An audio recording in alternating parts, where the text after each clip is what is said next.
안녕하세요. 제가 서정호 변호사를 모셔놓고 좀 제가 소리를 질렀네. 어제 그 조국 예. 정경심 재판이 있었거든요. 네. 근데 그 딸 조민이가 이제 그 정인으로 나왔어요. 아, 그래서 이제 그 자기는 이제 그 나름대로 활동을 열심히 했는데 너무 이제 억울하다. 이렇게 눈물을 글썽이고 그리고 이제 그 유리한 정언해줄 친구들한테 전화했더니 전부 이게 전화도 안 받는다. 이런 식으로 이제 그 정언하면서 이제 그 거부를 했거든. 정언 거부권을요. 네. 그래서 상당히 여론이 뭐 딸까지 이게 정인 불러야 되느냐. 이래가지고 이제 그 다음에 아들이 정인인데 아들 정인을 검찰이 이제 그 취소를 해버렸어요. 그 저는 이걸 보면서 이게 그 정유라 생각이 나서 옛날에 정유라 있잖아요. 검찰이 이제 그 납치하다시피 해가지고 정원 때 세웠죠. 그리고 이제 그 엄마가 말을 갖다가 네 말처럼 타라.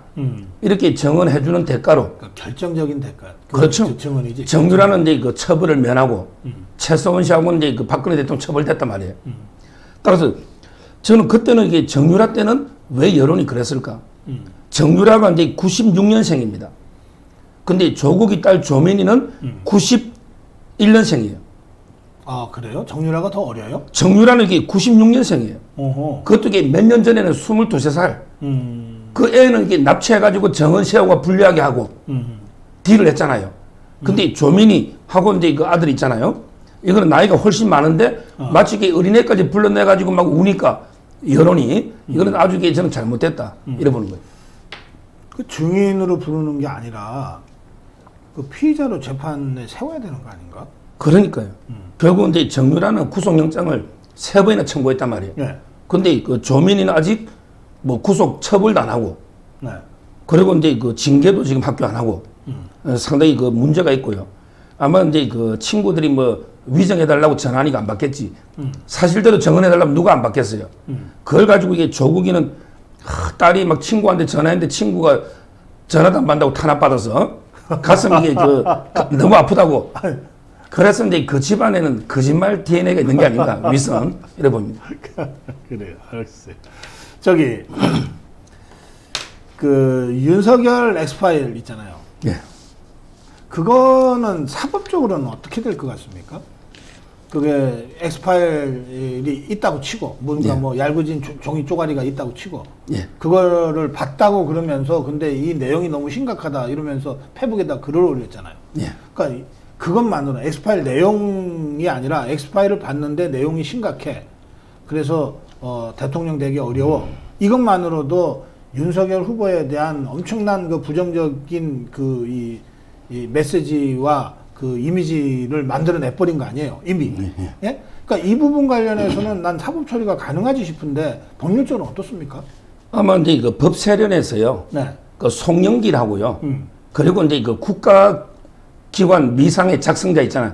최초로 이게 만든 사람. 엑스파일을 만든 사람하고 송영길이만 이게 고발하고요. 그 장성철이는 이제 고발 안 했거든요. 네. 장성철은 아직 이제 제가 알기로 이게 고발 안 됐는데 네. 그렇지만 이제 그 좀 이게 다툼은 있어요. 왜 그러냐면 이게 장성철이가 이제 글 쓴 거는 네. 뭐 방어하기 좀 어렵겠다. 그리고 이제 그 조국이나 윤미향보다 심각하다. 뭐 이런 이제 자기 생각을 아주 부적절한 생각을 적었잖아요. 근데 그게 어떤 구체적인 사실을 적시하고 뭐 허위사실 이런 건 아니거든요. 자기 생각을 적었기 때문에. 그래서 이게 조금 다툼은 있어요. 장성철에 대해서는. 그렇지만 이제 그 저는 최초로 작성한 사람. 또는 이제 그걸 계속 방송하는 사람, 공개. 장성철이는 이제 그 자기 말로는 파쇄시켰다고 없앴다 하거든요. 공개한 건 없잖아요. 근데 그걸 공개하거나 또는 이게 최초로 만든 사람은 무조건 처벌되고 장성철은 이제 좀 애매한 부분이 있어요. 그 윤석열 후보가 예, 불법 사찰이다 이렇게 그 반격을 하고 나섰잖아요. 예. 그 파일에 적혀져 있다는 내용의 진위 여부와 상관없이 내가 검찰총장 그만둔 이후에 이 문건 2개가 장성철의 말에 의하면 4월, 6월 경에 작성됐다는 거 아니에요, 그죠? 하나는 여권으로부터, 하나는 무슨 기관으로부터. 기관이 정부 기관이겠지 뭐. 예. 그러면 이것 자체가 민간인에 대한 불법 사찰이다라고 하는 게 윤석열 후보의 주장이잖아요. 예. 그것은 법률적으로 어떻게 보십니까? 그거는 이제 당연히 처벌되는 거죠. 국가기관이 이제 개입해서 뭐 자료를 주거나 만들면 이거는 뭐 볼 것도 없이 그런 선거 개입이니까 처벌이 엄하게 되는 거고요. 네. 아마 제가 알기로 이제 엑스파일 중에 대부분은요, 장모께 제일 많아요. 근데 장모가 한 20년 전부터 동업하던 정모 씨가 있거든요. 아. 근데 그분하고 지금 십몇 년째 이게 고소 고발전 하고 있습니다. 아. 근데 법적으로는 전부 이게 그분이 강요죄로 구속도 되고 2년 받고 법적으로는 이게 장모가 다 이겼는데 아하. 아마 그런데 그 장모하고 십몇 년 동안 재판하는 그분이 여러 군데 자료를 만들어 준 거 있잖아요. 그게 그 가장 많고요. 그다음에 그 부인 그 김건희 있잖아요. 네. 이분은 이제 그 도이치 모터스 이 주식을 많이 이제 그 사고 장외에서 팔았는데요. 아마 도이치 모터스를 이제 그 중앙지검에서 다시 이게 들여다보고 있는 이런 상황이죠. 그래요. 그건 그렇고 어쨌든 이제 이 이른바 그 윤석열 파일이라고 하는 것은 지금 내용은 뭔지도 모른 채 SNS에 유사 파일이 마구 돌아다니고 있고 그렇잖아요.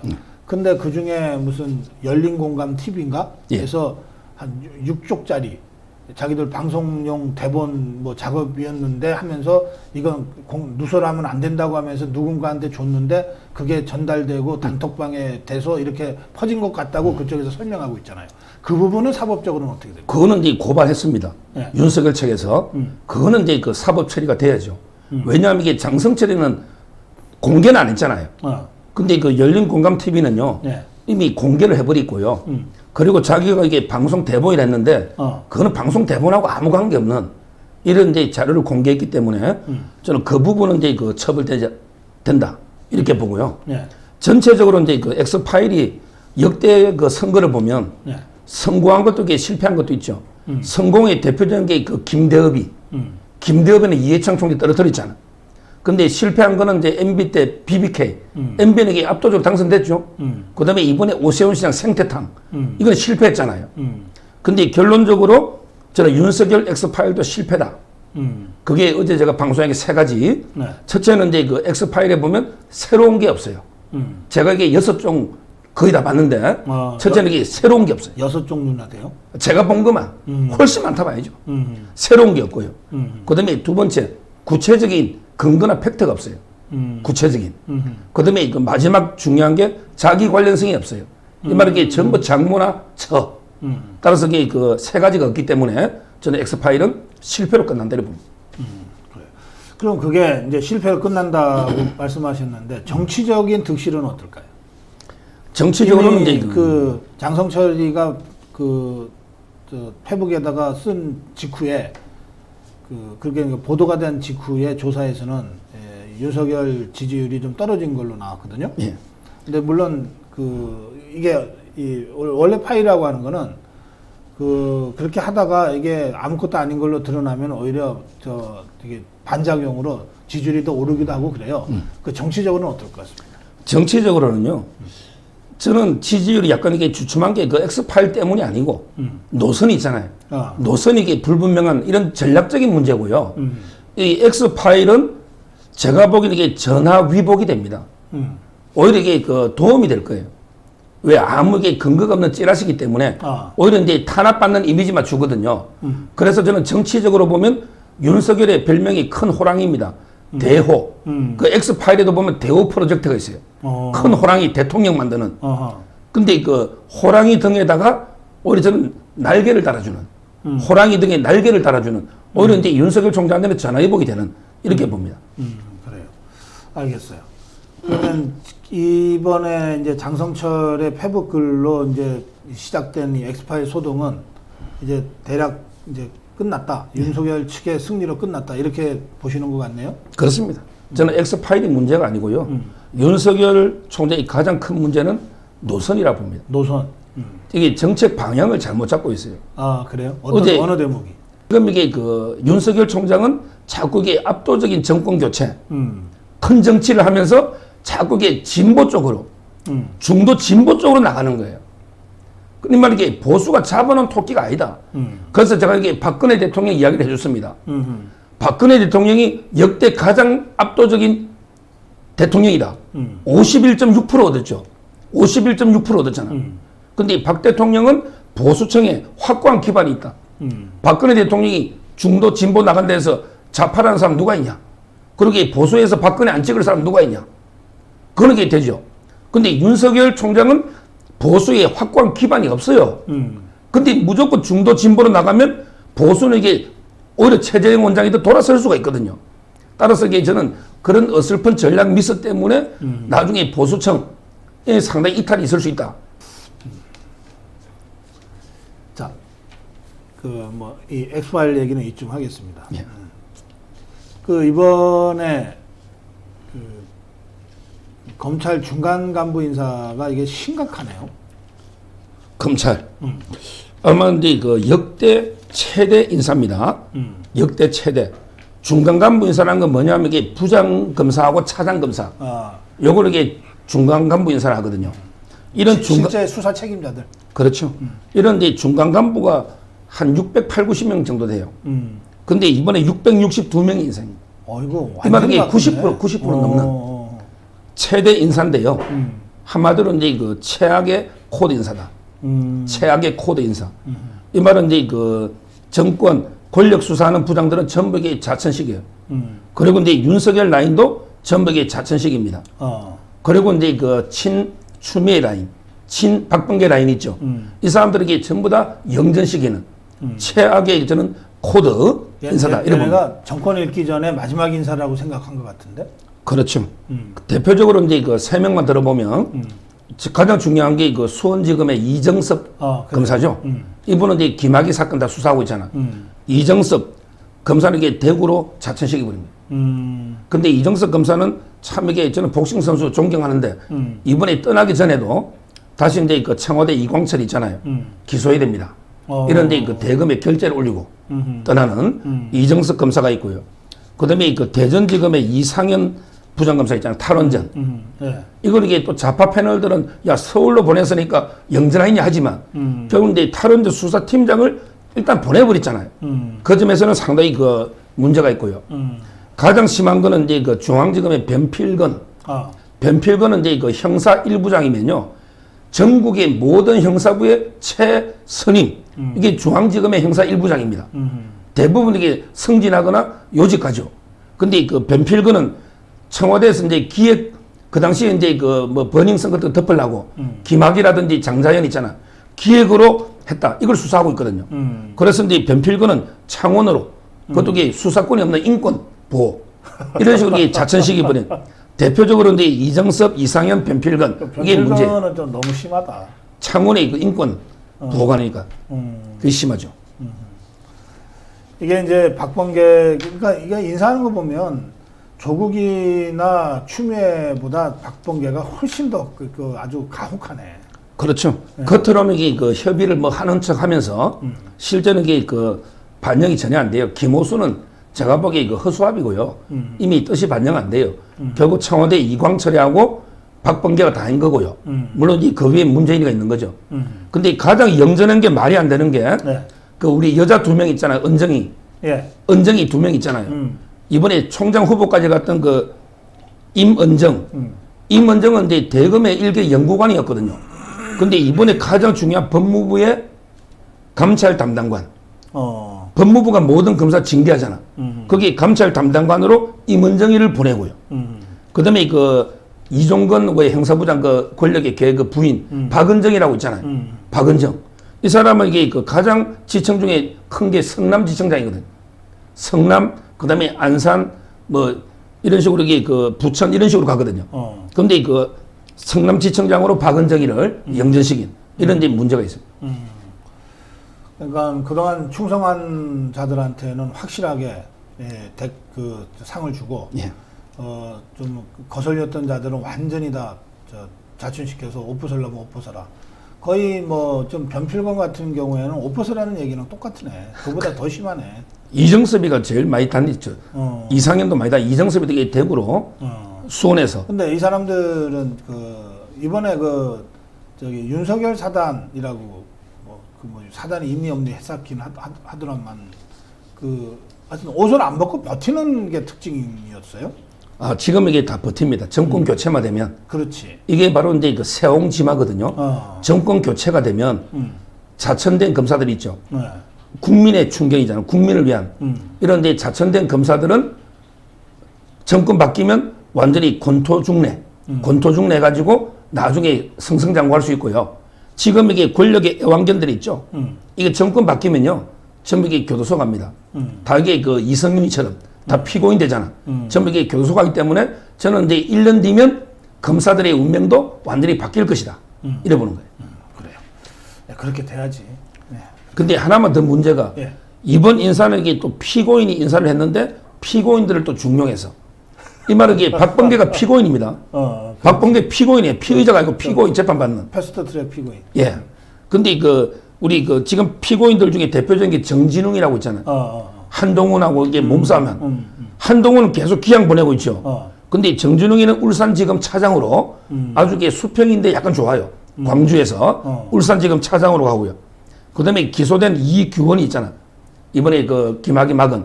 이규원은 이게 공정거래위원회 파견 그대로 유지하거든요. 그게 이광철이랑 무슨 동기라고 하나? 그렇죠. 같은 이게 로펌에 돼 있고 연수원 동기고. 근데 공정거래위원회 파견 그대로 이게 유지하는 이런 상당히 피고인들도 전혀 징계 없이 오히려 영전한 이런 상황입니다. 알겠습니다. 이번 인사는 박범계랑 이광철. 허갑이 김호수를 내세워서 박범계랑 이광철이가 다 한 인사다. 네, 그런 것 같다. 네. 알겠습니다. 뭐 검찰이 아직은 인사 조치 받은 검사들이 항의하거나 항변하거나 그런 건 아직 없죠. 그냥 버티는 것 같아요. 이게 여론은 엄청나게 안 좋고 뭐 근데 곧 이게 몇 달 안 남았으니까 정권 교체를 바라면서 버티는 것 같아요. 그래요. 자, 김기표라는 사람이 뭐 하는 사람입니까? 이렇게 땅이 많고 뭐 집이 많고 뭐 그래요. 김기표. 예. 김기표는 이제 72년생인데요. 예. 연수원은 이제 30기입니다. 제보다 2년 후배 연수원 30기. 사법연수원. 근데 검사를 했어요. 그리고 이제 학교는 부천고등학교. 부천고등학교 서울법대노가 검사를 하다가 이제 변호사를 로펌에 지금 이제 현진이라는 로펌 대표입니다. 현진. 근데 이광철하고 이제 친분이 있고요. 그 다음에 김진국이가 이번에 민정수석이죠. 그래요. 예. 그때 신현수. 신현수가 이제 항명회가 그만두고 김진국이 들어왔잖아. 요때 반부패 비서관으로 들어간 거예요. 올해 3월 달에. 그래요. 올해 3월 달에 반부패 비서관. 아마 이제 이광철이가 유임됐잖아. 제가 보기에 이광철이가 추천하고, 그 다음에 김진국이가 민정이니까 들어갔는데, 야, 저도 이게 깜짝 놀란 게 반부패 비서관이 하는 일은 뭐예요? 공무원들의 그 비리를 잡는 게 반부패 아닙니까? 부패 공무원을 처벌하는 거야. 부패 공무원, 투기 공무원 이런 거 잡는 게. 잡는 거.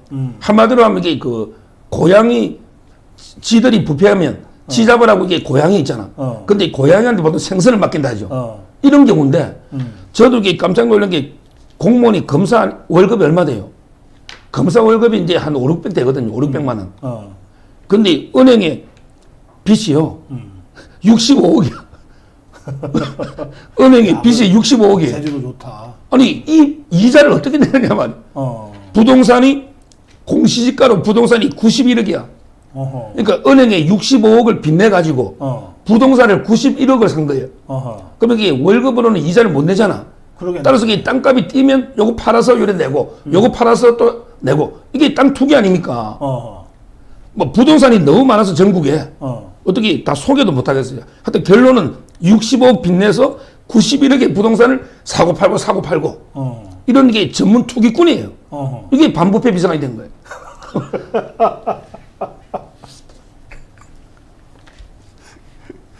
근데 문제는 심각한 게 하나 있어요. 오늘 이제 중앙일보 단독인데 예. 오늘 아침에 이 사람이 이게 땅이 많은 것 중에 2017년 2017년 문제 6월 14일 날 경기도 광주 송정지구? 예. 경기도 광주 송정지구 있잖아요. 이거는 이제 맹지를 산 거예요. 그럼 맹지 샀다는데 뭐. 아니, 맹지가 이제 도로만 생기면 대박이잖아. 그렇지. 근데 이 맹지를 480평을 평당 10만 원에. 그러니까 평당 10만 원에 4,908만 원이니까 5천만 원 주고 평당 10만 원에 맹지 샀잖아요. 근데 그 옆에 그 옆에 이게 지금 개발이 엄청나게 되고 있잖아. 그래서 그 옆에 땅값이 지금 평당 1,000만 원 호가에. 1,000만 원. 이 말은 이게 꼭 길만 조금만 맹지가 풀려 길만 연결되면 집 지을 수 있잖아요. 그러네. 그러면 이게 바로 100배 뛰는 거죠. 이런 게 이거는 저는 명백한 불법이라고 봅니다. 이 부분은 반드시 이게 저는 수사를 해야지 사표를 이게 끝낼 일이 아니다 이런 봅니다. 근데 청와대는 아니 뭐 이 사람 개인 생활이고 뭐 문제 없다 이런 것 같은데? 근데 이번에 윤미향이하고 쫓아낸 거 보세요. 아니 제일 억울한 거야 이게 우상호죠. 우상호는 이게 부모 묘소 모시고 뭐 농사는 자기 말로 짓다는데 지인지 안 지인지 모르지만 네. 이런데 우상호나 윤미향이 다 출당 조치식 있잖아요.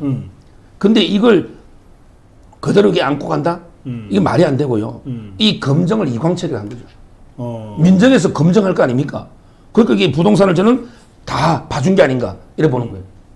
근데 이 그 은행빚 시 그 KEB 하나은행? 예.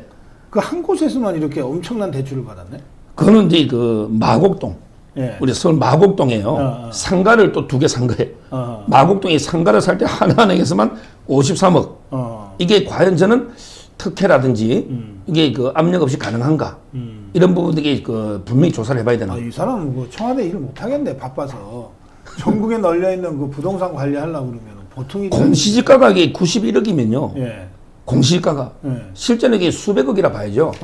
그리고 이게 그 은행 이자가 65억이면 지금 이게 반부패 비서관도 월급 공무원 월급이 얼마 되겠어요? 이걸로 이게 어떻게 이자를 내느냐 말이에요.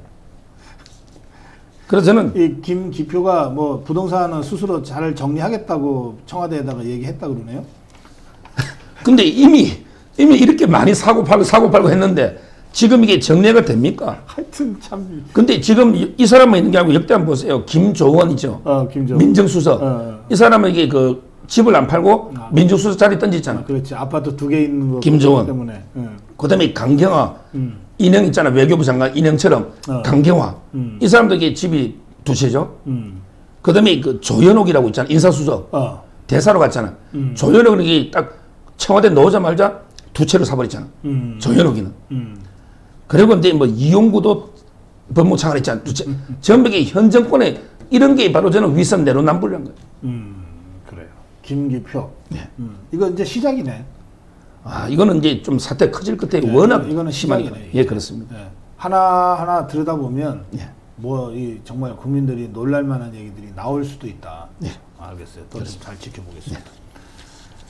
자, 이 민주당 경선이 이제 9월 5일 날 후보 확정하는 당헌당 교대로 결론이 났어요. 예. 예, 어떻게 보셨어요? 저는 이제 예상대로 됐는데요. 네. 2가지 이유로 봐. 2가지. 첫째는 이제 그 명분. 지금 이게 연기하자는 사람들의 명분이 없어요. 왜 그러냐면 이게 이낙연이나 뭐 정세균이가 있잖아요. 자기들이 이게 지금 빨리 하면 불리하니까 연기하자 이거밖에 없지. 당헌을 이게 그 바꿀 이런 첫째 명분이 없다는 거고요. 그다음에 2번째 그 당헌에 보면 이게 단서가 있잖아요. 특별한 사정이 있으면 이제 그 당무회의 있잖아요. 당무회의가 이제 그 최고 의결 기구죠. 당무회의를 거쳐서 연기할 수는 있죠. 근데 당무회의를 소집할 때는 뭐 60몇 명 서명 받았잖아. 근데 당무위원들 숫자를 살려보니 이길 가능성이 없다고. 왜 그러냐면 이게 이해찬도 저쪽에 붙었죠. 그 다음에 송영길도 저쪽에 붙었죠. 그 다음에 이재명 쪽으로 지금 달려붙는 사람이 많잖아. 그러니까 당무위원회 열어봤자 이길 가능성이 없다. 그래서 저는 이제 어쩔 수 없이 예정대로 간다 이래 봅니다. 저는 이걸 보면 아까 제가 논평을 했는데 우리 자유파 입장에서는 제일 잘 됐다. 그럼요. 아주 잘 된 거고요. 제가 이제 어제 TV조선에서도 그러지만 저는 이제 이번 경선을 보면서 좌파 경선은 이제 그 전국 노래자랑에 비교하면 우파는 이제 미스터 트롯에 비교하고 싶어요. 이 말은 이게 출연자들의 노래 수준도 미스터 트롯이 전국 노래자랑보다 훨씬 높죠. 그다음에 시청률도 전국 노래자랑은 10% 정도 나와요. 근데 미스터 트롯은 27, 8% 나오잖아. 그래도 사회자는 송혜 선생이 좋은데. 사회자. 뭐 박사님이 사회 보면 되죠. 자유파는. 그래서 저는 좌파들은 출연자들의 그 실력도 없고 그다음에 국민의 관심도 떨어질 거예요. 시청률도. 그렇지. 전부 이게 전국 노래자랑 올드 있잖아. 그럼요. 뭐 땡땡 치는 노래 끝까지 잘하는 것도 아니고. 근데 그 방식에 제가 하나 이제 박사님께 여쭤보고 싶은 게 지금 이게 그 1차 경선에서 이제 6명을 뽑고 컷오프하거든요. 그러면 당심이 50%, 민심이 50% 한다. 근데 그 제가 5명은 알겠어요. 한 명을 한번 여쭤보고 싶은데 지금 되는 게 이재명, 그다음에 이낙연, 그다음에 그 정세균, 추미애, 박용진, 여기까지 이게 5명은 컷오프 통과될 것 같아. 한 명은 어떻게 보시는지. 나머지는 이게 고만고만해서 누가 될지 모르. 그러네요. 예. 6명이 갑니다. 그러니까 이게 저쪽에도 전략가들이 있을 텐데 전략가들 입장에서는 그게 최문순위를 집어넣고 싶어 할 거예요. 최문순. 이게 이벤트성이 있거든. 예? 예, 뭐 감자 완판 뭐 이러면서 이 자기 그 좀 독특하게 생긴 얼굴을 오히려 마케팅으로 막 쓰는 사람이잖아요. 예. 그러니까 이렇게 하면 경선 자체가 좀 재미적 요소가 더 생길 거예요. 예. 그리고 강원도의 이광재나 최문순이 다 강원도 출신이지만 예. 상징성은 최문순이 최근 지사를 12년을 했기 때문에 네. 강원도 상징성은 최문순이 더 크다고 봐야 되거든요. 그러니까 그런 면에서는 전략가들 입장에서는 최문순이를 집어넣고 싶어 할 것 같은데 예. 잘 모르겠네. 근데 그 김두관이가 안 떠요. 제가 근데 저번 주에 그 김태호 지사하고 저녁을 했는데 김태호 지사 보고 그랬죠. 김두관이가 떠야만 지사님도 떠는데 김두관이가 안 떠니까 김태호 지사도 안 뜨는 거 아니야. 이렇게 라이벌이 있잖아요. 뭐 꽁을 잡는 게 매라고 추미애는 뭐 윤석열 이 라이벌 구도가 있거든요. 예. 근데 그 김두관이는 옛날에는 한때는 리틀 노무현 잘 나가다가 요즘 이게 지지율이 전혀 안 노는. 그래서 제가 방송에 김두관이 높길래 평가를 해달라고 하길래 한 줄로 2장까지는 훌륭했다. 군수부터는 이게 맛이 갔다. 이렇게 평가를 했죠. 그래요. 하여튼 지금 이제 이대로 가면 이제 거의 이재명이가 후보가 된다고 봐야 되잖아요. 그렇죠. 그러면 이제 어떻게 되냐면 이제 이재명 쪽은 뭐 형수한테 쌍욕한 거라든지 뭐 또는 김부선이라는 사람 여배우하고 무슨 스캔들 논란이 있었다든지 하는 것들은 다 이제 정리됐다, 걸러졌다. 대법에서도 죄 없다 그랬다, 막 이러고 이제 나갈 건데 이 사람 착각하는 게 하나 있어. 경기도지사하고 대통령은 검증의 기준 수준이 달라. 그렇죠. 그때는 그래봤자 경기도 지사 선거였기 때문에 이쪽에서는 서울시장 선거, 저쪽에서는 부산시장 선거 하는데 경기도지사 선거만 계속 그 보도할 수가 없잖아요. 그러니까 그냥 대충 하고 간 거예요. 근데 이제 대통령 후보니까 그것도 후보 확정돼. 여러 명의 후보 중에 하나가 아니라 1대1 구도에서 딱 이재명이 9월 5일부터 이제 딱 나오는 거 아니에요. 그러면 지금까지 하는 완전히 강도가 다른 검증이 언론에서 시작됩니다. 예. 네. 제가 이게 가장 심각한 저는 네. 이재명의 문제 중에 하나가요. 네. 해경궁 김씨 사건이에요. 해경궁 홍씨라고 우리 사도세자 부인 있잖아. 그래요. 예. 정조 어머니. 그게 아니고 해경궁 김씨. 이거는 이제 이재명 그 부인 있잖아요. 부인이 이제 그 문재인을 엄청나게 공격했던 이런 이제 그잖아요. 근데 이게 수사하다가 분명히 의심은 가는데 이재명 부인이라는 게 근데 강력하게 부인했는데 이게 미국의 트위터 있잖아요. 미국 트위터니까 자료를 안 주거든요. 근데 만약에 대통령까지 나오게 되면 저는 이제 어떻게 구하든 무슨 새로운 정언이 나오든 이런 게 만약에 터지면 거짓말도 이게 거짓말 논란이지만 뒤에서 이게 문재인을 엄청나게 비열하게 공격했거든요. 그 점에서는 이게 좌파 내에서 엄청나게 자중질환이 일어날 수 있기 때문에 그렇죠. 이런데 그 해경궁 김씨건도 상당히 폭발력이 크다 봅니다. 그래요. 자, 민주당 경선 얘기 이쯤 하겠습니다. 그 어제 이준석이 봉화마을에 갔어요. 예. 그 제가 아까 그것도 논평을 했습니다만 어떻게 보세요? 아까 이제 박사님 논평 그 아주 수준 높은 제가 이게 생각지도 못했던 많은 걸 이렇게 잘 들었고요. 예. 저는 이제 그 뭐 갈 수는 있다 봐요. 네. 갈 수는 있어요. 뭐 DJ 뭐 기념관을 가든 네. 뭐 이게 노무현 생관을 가든 갈 수는 있는데 첫째는 이제 그 일의 모든 게 선후가 있잖아요. 그렇죠. 선후. 예. 그렇다면 이게 그 보수 정당의 대표가 어디부터 가야 됩니까? 저는 제가 보기에 제가 만약에 대표라면 이승만 기념관 지금 자택에 그 양자 그분도 박사님도 계시죠 아직. 그래. 이승만. 예. 이인수 박사님인가? 예, 이인수 박사. 예. 그 부부가 거기서 살고 계세요. 그럼 이제 나라의 국부잖아요. 이화장. 나라의 국부잖아요. 거기부터 이게 방문해야 되고요. 그리고 이제 두 번째는 구미 박정희 대통령 기념관도 있잖아요. 예. 거기도 가야죠. 구미 기념관도 있고 예. 또 생가도 있고 예. 또 문경에 또 교사 시절에 지냈던 그 집도 있고 예. 그 많죠. 예. 근데 그런 데는 전혀 안 가고 바로 이제 그 노무현부터 가느냐. 이게 일의 선호 문제에서 저는 문제가 있고요. 그 다음에 두 번째 문제가요. 두 번째 문제가 뭐 노무현을 폄훼하면 대표로서 이게 맞겠다. 노무현을 비판하고 폄훼하면 대표로서 이게 맞겠다는 거 아니에요. 자, 그럼 이게 좌파들이 이승만이나 박정희 대통령 얼마나 폄훼합니까? 이거는 누가 막아야 돼요? 좌파들이 이승만, 박정희 대통령을 김용옥, 도올 김용옥 있잖아. 도올 김용옥. 뭐 이승만 대통령이 국립묘지 파내야 된다는 말도 안 되는 게 개소리하는 이게 김용옥이잖아요. 이런 거 이게 누가 막아야 됩니까? 그럼 이게 좌파가 막아야 됩니까?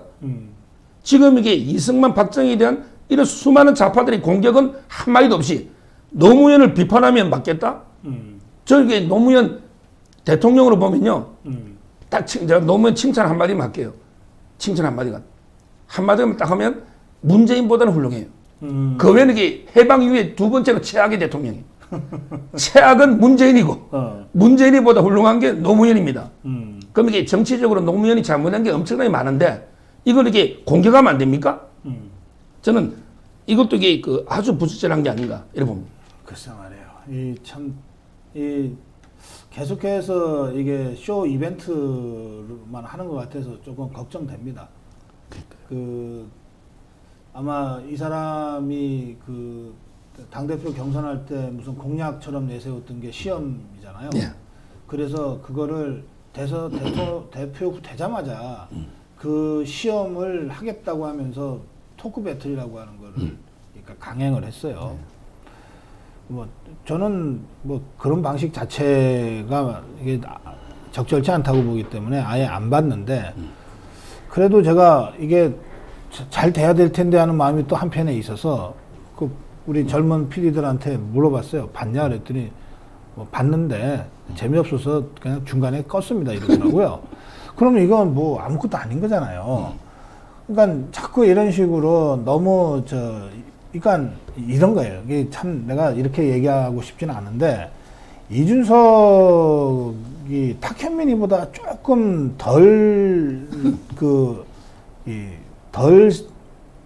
조금 모자라는 이벤트 기획가 정도 아닌가 지금 하는 이 언행과 그 일정을 보면 말이죠. 그렇죠. 예. 그 탁현민이는 그래도 집단의 그 논리 완결성은 있거든. 예. 근데 저도요. 예. 제가 역대계 대변인 중에 저는 최고로 치는 분이 박희태. 예. 박희태 대변인 있잖아요. 네. 근데 대변인은요. 뭐 촌철살인의 뭐 화법이라든지 말도 잘해야 되지만 저는 더 중요한 게 어떤 게 정확하게 정무 감각이 있잖아요. 네. 판단력. 네. 이게 중요하잖아요. 근데 어린애가 나와가지고 이게 뭐 말장난 말꼬리 잡아가 토론한다 해서 이게 정치를 어떻게 압니까? 정치를 모르면요. 바로 이게 사고 납니다. 그래서 심지어 이게 이동훈 논설위원 있잖아. 예. 이분은 이게 평생 기자만 했잖아요. 그런데도 이게 윤석열 메시지 전달이 안 돼가지고 10일 만에 그만뒀잖아요. 근데 이런 식으로 대변인 뽑아놔가지고 정치는 전혀 모르고 말재주만 가지고 어떻게 뽑아놨다. 근데 논평을 하는데 정확하게 정치적으로 그 현안에 따라서 논평이 가능하겠습니까? 이건 정말 저는 이번에 심각한 이게 문제다. 이래 보는 거예요. 글쎄 말이에요. 자. 아까 이제 윤석열 엑스파일 얘기를 했는데, 이제 예. 윤석열 후보가, 29일 날 출마 선언을 한다는 거고, 예. 28일 날은 뭐 최재형 원장이 사표를 던질 거라는 얘기도 있고, 그렇습니다. 또 홍준표 의원은 엊그저께 복당이 됐고, 예. 아이, 복당하면서 무슨 맏아들이 돌아왔다 이래가지고 참 그 보기가 그렇던데, 예? 그 맏아들이 집 나갔다 돌아오면 미안해하고 고개를 숙여야지. 그걸 무슨 전쟁에서 이긴 사람 그걸 뭐라 그럽니까? 승전식 하듯이. 그 참 보기가 그렇던데. 어쨌든 이 세 사람이 이제 본격적으로 움직이고 여기에 안철수 대표가 어쨌든 합당 문제에 대해서는 다시 한번 거듭해서 당대당 합당의 원칙을 지금 밝히고 있잖아요. 이 좀 어쨌든 이렇게 좀 어우러져 가는 것 같아요. 어떻게 보세요? 지금 이게 우리 우파 쪽의 경선이요. 네. 제가 보기 초안지가 될지, 삼국지가 될지, 아니면 이게 열국지 있잖아요. 열국지. 이게 좀 저도 예측이 좀 어렵습니다. 제가 보기에 초안지라면 항우하고 유방 두 명이 싸우죠. 초안지로 본다면 저는 이제 윤석열하고 최재형 두 명의 싸움이 되고요. 여기에 조금 삼국지로 확대되면 홍준표하고 세 명의 싸움이 될 수 있고요. 네. 근데 잘못하면 이게 열국지가 될 수도 있어요. 열국지는 이게 춘추, 오패, 정국, 칠웅 이런 게 열국지잖아요. 그렇죠. 이 말은 이제 거기에 세 명에다가 아까 박사님처럼 안철수, 네. 그다음에 하다못해 유승민, 뭐 하태경이, 그다음에 우리 황교안 대표, 네. 여러분에게 김태호 지사, 원희룡 지사 이렇게 단호하게 열국지가 되거든요. 예. 따라서 이게 어떤 구도가 될지 상당히 예측은 어려운데 지금 일단은 이제 윤석열, 최재형 2강으로 이게 가지 않을까 이렇게 예상이 돼요. 윤석열, 최재형. 예. 2강이다. 예. 우리가 윤석열 후보는 오랫동안 이제 좀 봐온 셈이죠. 그리고 그 지지율의 추이도 우리가 대략 알아요. 최재형 감사원장은 아직 감사원장 사퇴도 안 했는데 뭐 지지율은 어쨌든 뭐 한 번 할 때마다 계속 올라가는 것 같아요. 최재형 감사원장의 이런 어떤 경쟁력의 비밀은 뭐라고 보세요? 지금 이제 최재형 감사원장도 엑스파일이 많이 떠돌아다녀요. 엑스파일. 최재형 감사원장이 평생 판사를 했죠. 그러다 보니 이게 판결을 다 분석해가지고 지금 이게 떠돌아다니는 게 뭐냐? 옛날에 박지원이라고 있잖아, 국정원장. 박지원이가 이제 파기환송된 걸 최재형이가 무죄를 했다. 박지원. 그다음에 이부영이라고 유명한 우리 운동권에. 그렇지. 이부영. 이부영. 예, 제가 옛날에 좋아했는데. 한나라당 국회의원도 했어요. 예. 당 대표도 했어. 근데 이부영한테 형사 보상금을 줬다. 형사 보상금? 운동권 출신이니까 최재형 원장이 판결로 이부영한테 유리하게 판결해 줬다는 거지. 또는 이제 국가보안법에 뭐 간첩 재심을 무죄를 했다. 그러니까 이제 최재형도 좌파 아니냐? 진짜 이게 수만 건의 판결 중에 말도 안 되는 게 두세 건 떼가지고 최재형이가 좌파 판사다. 이런 게 엑스파일.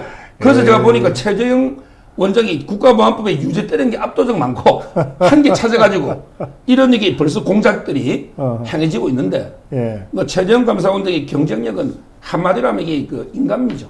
인간미. 인간적으로 이게 반듯하고 매력이죠. 이게 매력이죠. 어느 쪽에서 그런 이른바 최재형 파일을 만들어서 돌리는지 모르겠는데 그렇죠. 그 기준을 그대로 윤석열한테 적용하면 어떻게 됩니까? 그럼 이게 이제 검사실들의 수사는 다 판결은 하겠죠. 아니지만 그러니까 검사는 기소장으로 말하고 판사는 판결문으로 말한다는 거 아니에요. 그러면 윤석열이 기소한 걸로 따지면은 박근혜 대통령, 이명박 대통령, 이재수 장군 뭐 이런 사람들 쫙 기소한 거 아니야. 국정원장들. 그렇게 따지면은 이 윤석열은 극좌파가 되는 거네. 그러니까요. 제가 보기 최재형 감사원장이 그러니까 맹인들이 왜 코끼리만 치면 딱이 1분만 가지고 코끼리 이렇다. 이렇게 하잖아요. 근데 그것처럼 저는 판결에 한 개만 딱 따가지고 보면 최재형 감사장이 평생 판사하면서 판결이 수만 건이 될 거 아닙니까? 전체적으로는 이게 저는 상당히 균형 잡히거나 이런 데 판결이 이제 법치에 입각한 이것도 이 자체도 또 이상한 것도 아니에요. 제목만 이렇지. 다 이게 이유가 있는 거거든요. 이부영이든 박지원이든. 법적 근거가 있겠지. 다 이게 대법원에서 파기되면 하급심 판사는 그대로 따라야 되잖아요. 그 점에서 이게 저는 말도 안 되는 게 공격을 하고 있다. 이렇게 보는 거죠. 그래요. 근데 최재형 감사원장 아까 박사님도 했지만 상당히 희망적인 게 개헌 있잖아요. 그거는 이게 내 뜻이 아니다. 아니 그러니까 그걸 김종인이처럼 똥파리들 있잖아요. 불나방. 김종인처럼 이 사람이 이게 별의 순간이 계속 안철수에서 윤석열로 최재형으로 가잖아. 이 사람들이 이게 가가지고 뭐 2년만 하고 개헌 내각제나게 이혼 집정부터 해야 된다. 이런 게 말도 안 되는 있잖아요. 이거는 이게 딱 선을 끄었거든요. 최재형 원장이. 김종인한테 내가 별명을 하나 붙여줄까 싶어. 뭐? 불가사리라고. 불가사리. 예, 불가사리. 우리 어부들이 제일 싫어하는 게 불가사리예요. 왜냐하면 이것들은 그냥 이렇게 바닥에 스물스물 기어다녀. 기어다 걸리는 건 다 파괴해. 다 먹어치워. 예. 그래갖고서 무지무지 막 증식 속도가 빨라요. 그래서 어부들이 금을 잘못 던지면은 불가사리만 한가두고 그도 올린다는데 이거는 먹어볼 수도 없고 때려 잡아도 잘 죽지도 않고 그런다는 거예요. 그래서 이 불가사리를 어부들이 진짜 제일 싫어하거든요. 불가사리 같아. 이 사람은 건드리면 망가져. 그러니까 저는 이제 그 최재형이나 윤석열 걱정이요. 네. 지금 이게 국민의힘에 들어오려고 하거든요. 근데 이준석이가 너무 촐랑대고 이준석이 리스크 있잖아요. 때문에 많이 망설이고 있어요. 어제 윤 총장 측도 제가 보니까 그런 거 같고요. 최재형 감사원장도 이게 그 상당히 좀 그런 게. 그래서 제가 이게 이준석이가 보면 그 우리 중국의 그 한비자 있잖아요. 한비자 책에 보면 이런 고사가 있어요. 춘추 전국시대 송나라 때 그 장모씨라는 사람이 산에서 주막집을 했어. 술집을 했어요. 근데 술이 너무 맛있게 술을 잘 빚었는데 손님이 없어요. 술이 다 식어가지고 버리는 거예요. 그래서 이게 이야기했더니 어떤 할아버지가 혹시 이게 그 집에 그 개가 있냐. 그러니까 사나운 개가 있어가지고 손님이 올 때마다 막 물어대니까 손님이 안 오는 거예요. 근데 그 개를 없애니까 손님이 이제 잘 된 거예요. 이게 한비자 책에 나옵니다. 이걸 저희가 구맹, 개구자잖아. 개가 맹, 사 나오면 술주자, 주, 산, 술이 쉰다. 이걸 구맹주산, 구맹주산. 이게 유명한 고사죠. 구맹주산. 지금 이게 이준석이라는 사나운 개도 아니고 어린 이게 조그만 뭐 철 모르는 개 있잖아. 개가 이게 멍멍치즈되면서 아무나 그냥 말도 안 되게 버스는 뭐 8월 달에 떠납니다. 근데 그 버스에 유승민, 하태경, 원희룡 3명만 타는 게 버스입니까? 그러면서 이게 뭐 들어오든 말든 자꾸 이런 식으로 깐죽깐죽 하면서 이게 그 어린 개가 철 모르게 막 지저대니 이게 윤석열 총장이나 최재형 원장이 들어오고 싶어도 저 개 때문에 들어올까? 이게 지금 걱정이에요, 지금. 구맹주산입니다. 구맹주산. 아니, 그러고 보니까 어제 뭐 이준석이 황교안 후보를 만난 모양인데 아니 그 황교안 후보를 앉혀놓고 무슨 훈수 두듯이 말이야. 에? 뭐 무슨 선거는 뭐 무슨 아니 그 뭐라 그랬지? 뭐 피가 어쩌고 십광이 어쩌고 이게 무슨 저 고스톱 얘기를 한참 하더라고. 예? 그걸 또 기자들이 또 받아서 써. 근데 지금 이게 어느 때인데 갑자기 고스톱 얘기를 하냐고 도대체. 근데 이거 윤석열한테도 삼국지 이야기 했잖아요. 비단 주머니 뭐 3개 줄 테니까 자기가 자기 시킨 대로 하면 다 한다고. 이런 게 철딱서리 없이 이러니 기분이 상당히 그 비단 그 주머니 있잖아요. 이거는 윤석열 측에서 상당히 기분이 상해 있더라고요. 이게 저 이준석 그 제가 아까 저 김종인을 저 불가사리로 그 비유했잖아요. 예, 그랬더니 예, 여기 불가사리는 진짜 막 잘라도 안 죽는데 여기 한 분이 글을 올리셨어. 유일하게 불가사리를 퇴치하는 방법은 햇빛에 말리는 거래. 그러면 얘가 이제 간대요. 그렇지. 그 음습하고 음음한 공작 같은 거. 뭐 자기가 만난 적도 없는 이 최재형한테 무슨 저 2년제 내각제를 뭐 한다는 식으로 내가 간접적으로 들었다 이러면서 언론 플레이하는 거 이게 아주 음습한 거잖아. 이런 거는 햇빛에 싹 말려야만 되는 거예요. 그러니까 최재형 원장이 아 나 그런 적 없고 나 그 사람 만난 적 없다 이러면은 이제 햇빛에 말라 죽는 불가사리가 되는 거거든. 근데 이준석도 김종인이한테 배워갖고 불가사리가가 되는 거 아닌가? 이거 만나면 사람들이 다쳐. 그러니까요. 예? 정말 이게 그 심각한 문제고요. 그리고 이제 그 마지막으로 최재형 감사원장이 제 지지세를 옛날에는 이게 3개 이야기했다가 4개 했다가 지금 5개까지 계속 늘고 있는데요. 옛날에는 제가 이제 그 병력 명문관으로서 군대 세력, 그다음에 기독교 장로, 기독교, 그다음에 영남 출신이니까 영남 3개 말씀드렸고, 그리고 이제 그다음 저번 주는 탈원전, 탈원전에게 비판하는 원전 있잖아요. 이게 있고요. 그다음에 이번 주에 보니까 지금 이게 저희 서울국대에 가보면 와 79학번하고 75학번 선배들이 주축이 돼가지고 엄청나게 연습 노력해요. 최재형은 이제 그 KS 출신이잖아요. 윤석열의 핵심 세력은 중앙고 서울법대거든요. 근데 최재형 원장은 경기고 서울법대잖아요. 근데 박사님이 경기고 출신 아닙니까? 중앙고보다는 경기고가 이게 훨씬 제가 알기로 명문 아닙니까? 근데 경기고는 그 좀 약 트라우마가 있어. 그 손학규니 뭐 경기 나온 이해창이 대표, 이해창, 손학규 뭐 이런 사람이 경기를 나왔는데 다 대통령 도전에 실패한 거예요. 그래가지고 우리 이제 동문 선배들은 야, 경기란 말 하지 말자. 자꾸 경기 부각해갖고서는 자꾸 다른 사람들한테 좀 경쟁심만 유발하고, 그러니까 조용히 움직이자. 예, 그러고 되게 그런 것 같아, 분위기가. 근데 제가 이제 보니까 경기고 서울국대는 오신 분들이 엄청나게 움직이고 있더라고요. 저도 초청도 뭐 받고 했는데 아마 그 인맥도 저는 상당할 것이다. 그래서 이제 제가 초기에는 양강구도, 윤석열과 최재형, 초안지, 양강구도력이 가지 않을까 이렇게 예상이 되는 거죠. 그래요, 알겠어요. 자, 마지막 말씀까지 하셨는데, 여기 당대표를 너무 까면 좌파한테 좋은 일 해주는 겁니다. 이런 문자가 왔어요. 제가 이 대목은 좀 한 말씀만 드려야 되겠어요. 우선 그런 의견이 있을 수 있잖아요. 저희 고정TV가 이준석 대표에 대해서 비판적인 관점을 갖고 있기 때문에 그걸 걱정하시는 분들이 많거든요. 어떻게 보세요? 아니, 저는 이제 이준석이가 항상 하는 말이 억지로 까는 거 있잖아요. 이거는 이제 안 하겠다는 거 아니에요. 저는 이제 합리적으로 까는 거예요. 제가 이게 억지로 까는 게 아니고 합리적인 근거를 가지고. 자, 그러면 이게 본인이 이승만, 박정희 대통령 생각 안 가가 노무현부터 가가지고 뭐 개성하겠다 어쩌고 저쩌고 막아주겠다 하면 그럼 이게 이승만, 박정희 대통령을 존경하는 대다수의 우파는 어떡합니까? 이걸 이게 비판하는 게 억가는 아니잖아요. 합리적인 비판이잖아요. 그리고 이게 본인이 뭐 윤 총장한테 비단 주머니 3개 주겠다부터 여러 가지 비판을 많이 했거든요. 근데 그런 거는 아주 당이 마이너스가 되기 때문에 당이 잘 되자고 제가 비판이지 억지로 까는 건 아니다. 저는 이런 말씀입니다. 제가 한 가지만 좀 첨언할게요. 이제 이준석이 당대표 돼서 한 열흘 지났잖아요. 보름 가까이 됐네. 그러면 이제 이른바 언론가의 허니문도 이제 되게 끝났어요. 그리고 좌파는 9월 대선 후보 결정한다고 결론 내리고서 지금 이미 경선 체제에 들어갔잖아요. 그게 무슨 얘기냐면 이제 당대표의 시간은 지났다. 후보들의 시간이 왔다.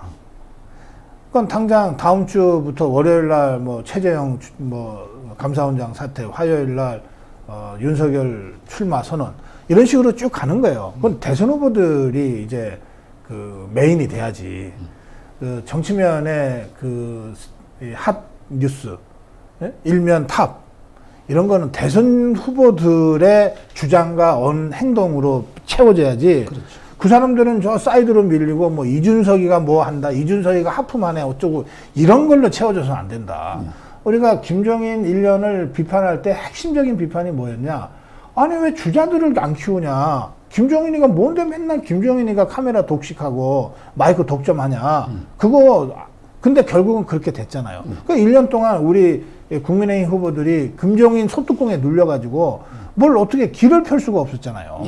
그러니까 이제 열흘 정도, 보름 정도 됐으면 당 대표 할 말 다 하지 않았냐. 그럼 이제 좀 뒤로, 옆으로 비키고, 이제는 대선 후보들이 전면에 나서도록 해라.